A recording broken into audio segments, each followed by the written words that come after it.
Hey everyone, and welcome to the Road to Full-Time podcast. My name is Jordan Johnson. If you listened to this podcast before, you already know all of that. So for this episode, what I want to talk about is actually one particular email that I got in from a listener. She sent this, I'm assuming it's a she, her name is Allison. She sent this in via a comment on the website, and I was really kind of intrigued by her email. So basically what this is kind of a longer question and a situation that she's asking about in regards to my particular quote unquote, to use her words, excuse for not being able to get a lot of things done. And so she's not meaning it to be malicious or anything like that. She's basically just wanting to know different things about my situation because she wants to do the same thing. So in other words, let's just go ahead and read this email and you can see what I'm talking about. So her email says, my name is Allison and I'm a part-time photographer living in Michigan. I say I'm a part-time photographer because I'm still working a full-time job as an accountant. I would really like to take my photography full-time so I can have more time with my kids. Now that's an important part that I'm actually going to come back to with that particular section. But her email goes on, I hear you talk about how you feel like you don't have time to work on your photography even though you are a full-time photographer. I'm not writing this email to say that you're giving excuses as to why you're not able to get as much done as you would like, but I wanted to ask why. Why do you feel like you don't have enough time? With you saying you don't have enough time, it makes me nervous that I won't have time for my business if I go full-time and if it fails. I kind of get what she's saying with that part of it, but we'll continue on here real quick. Just the end of it. I would love if you could help me out with this. Love the news site and love the topic for the podcast. Thanks, Allison. So what I gathered from this is she is wanting to start her photography full-time. I'm assuming that she has enough business to actually take it full-time, but she's wanting to start it full-time, and she hears me in particular talk about how I don't have enough time to get as much done as I would like, even though this is kind of my thing. I sit at home. Sometimes it's very hard to sit at home because the weather is very beautiful outside. I sit at home and I do photography work. I work on a lot of different things, and I feel like I don't have time to get that done. So in order to help Allison out with this, and in order to help you guys out, this is kind of in a way a time management episode, but in a way it's not. In a way it's just me talking about what my particular schedule is and the things that are going on with photography for my business in order to help you guys out a little bit and to kind of ease your mind a little bit. Because Allison, if she is wanting to just do full-time, let's say she's a wedding photographer, she just wants to do full-time wedding photography, she will actually have way more time than I will to do that stuff. And I'll talk about that in just a second. So let's go over like a little time period throughout the day. So I kind of wrote this down to help me remember exactly what I do each day. So let's just start it out from the beginning of the morning. From 7 to 7:30, roughly around there, I wake up and I kind of get dressed, get ready for the day. And from 8 to 8:30, that's when I get my son up because he doesn't go to daycare or anything. He doesn't go to like a traditional daycare. I get my son up, I feed him breakfast, I get him changed and all that kind of stuff. And from about 8:30, this times exactly are not, the right exact times here. I'm just kind of going in general. For the most part, it works out every single day at the same time. From 8:30 to about 12:30 is working. That's when my son goes to daycare. He goes next door to a babysitter.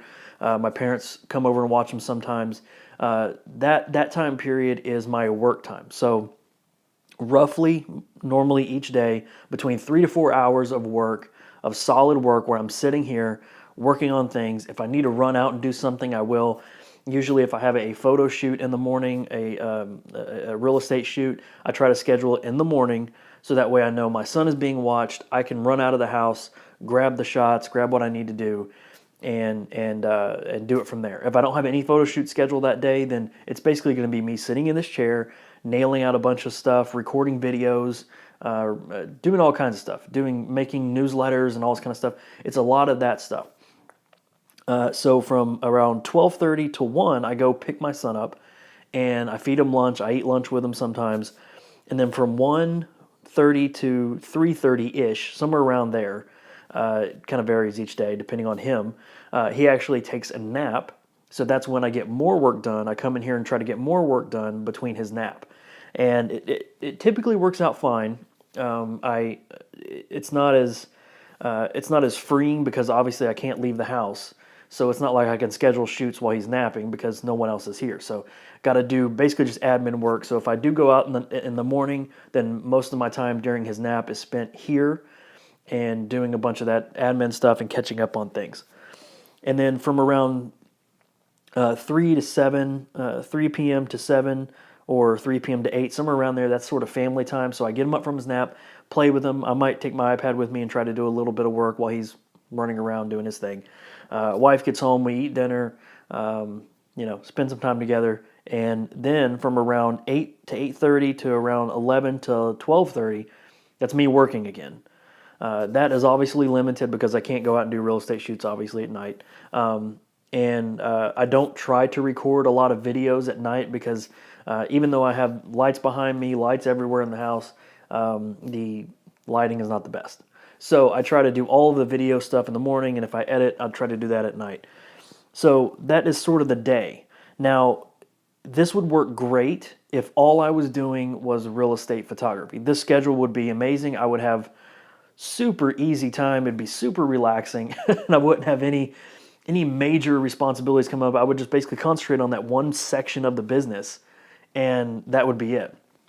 But Allison, if you're trying to compare your schedule as being maybe a wedding photographer to mine, it's going to be a little bit different. And the reason I say that is because I obviously do real estate photography. That's a main part of my business. But I also work for sleeklens.com. You guys have heard me say that before. I work for Sleek Lens, and I do a lot of full-time work for them as well. It's still photography related. It's still making videos. It's still going out and doing photo shoots and stuff like that.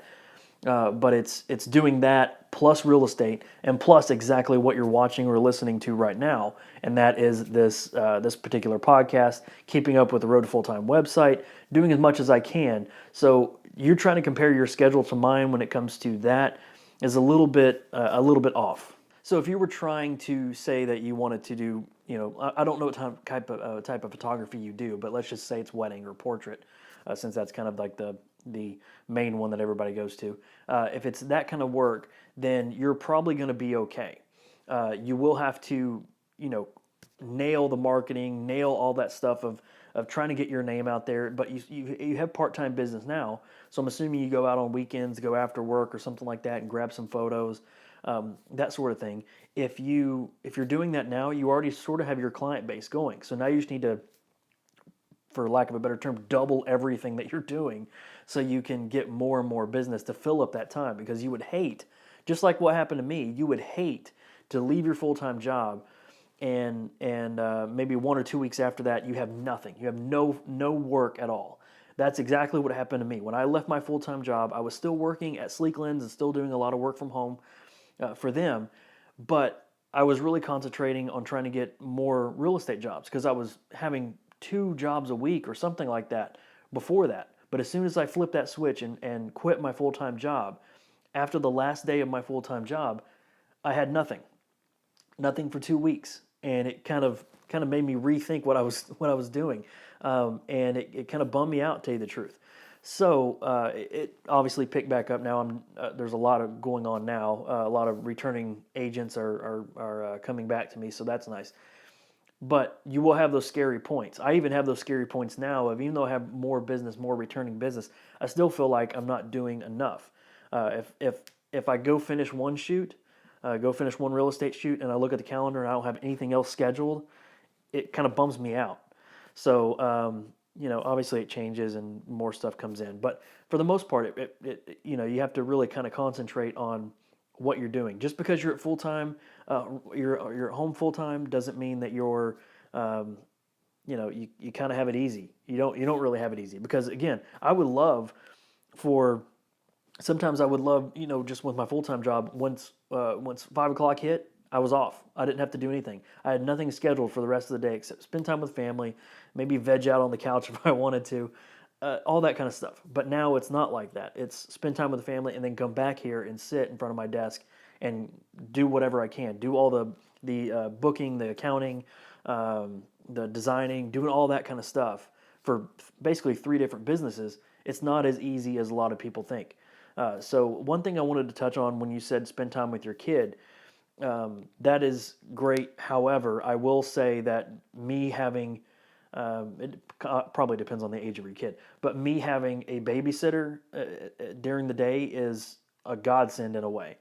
There is no way possible, if you guys knew my son, there was no way possible that I could get anything done, like, especially for me because I record a lot of videos, but there would be no way for me to get anything done if I didn't have a babysitter. I would probably be working back at a full-time job now, if that was the case, because I would get nothing done.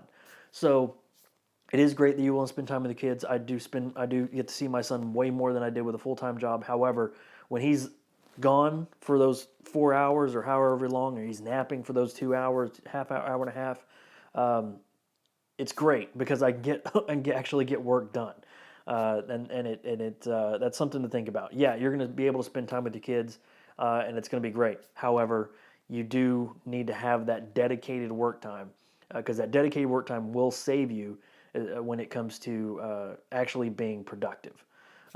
So that is kind of what I wanted to talk about in this episode. I didn't mean to make it about me or anything, but she was kind of going back and forth with comparing her situation to mine, and I didn't want to kind of make her think that she was thinking differently. So Allison, thank you for your email. Those are the kind of questions I love to talk about, because it's kind of a way of dispelling rumors or dispelling different situations. Because when you think of a full-time photographer staying home and that's all they're doing, you think that they're just kicking back, watching some YouTube videos, taking care of their gear, maybe running out every once in a while and doing a shoot and stuff. It's not like that. You actually have a lot to do. Think of a business, a regular business that you worked for before, and think of all the people that are doing all these individual jobs. Now it's your turn to do all these individual jobs. So it's not as easy as people think. So I just kind of wanted to talk about that. And again, thank you, Allison, for the question. If you guys have any questions that you want to have featured on the podcast, or you have any kind of concerns or anything like that, please, please, please email me. I love to hear you guys' questions. So email me at jordan@roadtofulltime.com, or just visit the roadtofulltime.com website and you can find all the info there. But thank you guys for listening to this episode. I really appreciate it. Make sure you also subscribe on YouTube, because these are also video podcasts if you're listening to them. If you don't want to see my face, that's totally fine. You can still listen to it. But these are also on YouTube as well. So thank you guys for joining me in this Road to Full-Time podcast, and I'll see you next week.